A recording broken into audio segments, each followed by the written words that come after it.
राजनीति में अब राहुल गांधी और सिंधिया के बीच बवाल खड़ा हो गया है। क्या है वजह, ये हम बताएंगे इस वीडियो में। आप बने रहिए इंडियन टीवी न्यूज के साथ। नमस्कार, मैं हूं वर्षा सिंह और बढ़ते हैं खबर में आगे। कांग्रेस नेता राहुल गांधी की मध्य प्रदेश में एक रैली में महाराजाओं पर टिप्पणी की गई, जिसके बाद केंद्रीय मंत्री ज्योतिरादित्य सिंधिया और उनके चचेरे भाई और भाजपा सांसद दुष्यंत सिंह ने विपक्ष के नेता पर निशाना साधते हुए कहा कि उनकी टिप्पणी पूर्वशाही परिवारों के योगदान के प्रति उनकी अज्ञानता को दर्शाती है। सत्ता और कुर्सी की भूख में वो सब कुछ भूल गए हैं।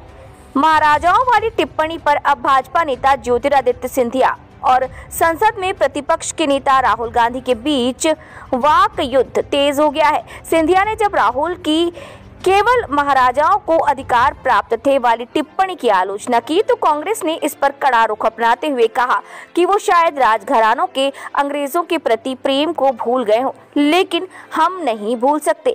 गौरतलब है कि सोमवार को मऊ में एक रैली को संबोधित करते हुए राहुल गांधी ने कहा था कि आजादी से पहले दलितों, पिछड़ों और आदिवासियों को कोई अधिकार नहीं था, केवल महाराजाओं और राजाओं को ही अधिकार प्राप्त थे।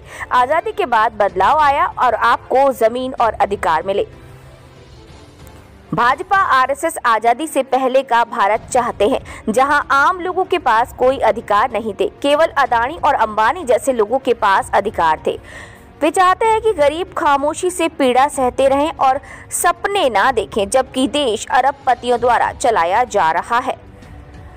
राहुल को आड़े हाथों लेते हुए सिंधिया ने कहा कि संविधान को अपनी पॉकेट डायरी समझने वाले नेता राहुल गांधी द्वारा आजादी से पूर्व भारत के राज परिवारों की भूमिका को लेकर दिया गया बयान उनकी संकीर्ण सोच व समझ को उजागर करता है। सत्ता और कुर्सी की भूख में वो ये भूल गए हैं कि इन राज परिवारों ने वर्षों पहले भारत में समानता और समावेशी विकास की नींव रखी थी।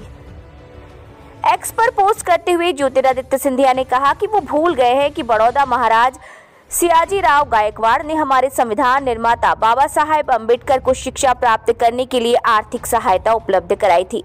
छत्रपति साहू जी महाराज ने 1902 में पहली बार देश के बहुजनों को अपनी शासन व्यवस्था में 50% आरक्षण देकर सामाजिक न्याय की बुनियाद रखी थी। ऐसी कई सारी बातें हैं।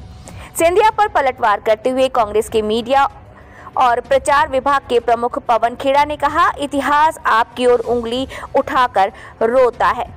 योर हाइनेस, अगर संविधान का 26वां संशोधन ना हुआ होता तो आज भी भारत सरकार की तरफ से ग्वालियर राजघराने को करोड़ों रुपए टैक्स फ्री दिए जा रहे होते।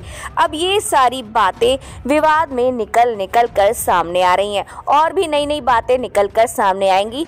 फिलहाल इस संग्राम के बारे में इतना ही। खबर कैसी लगी कमेंट बॉक्स में कमेंट करके जरूर बताएं।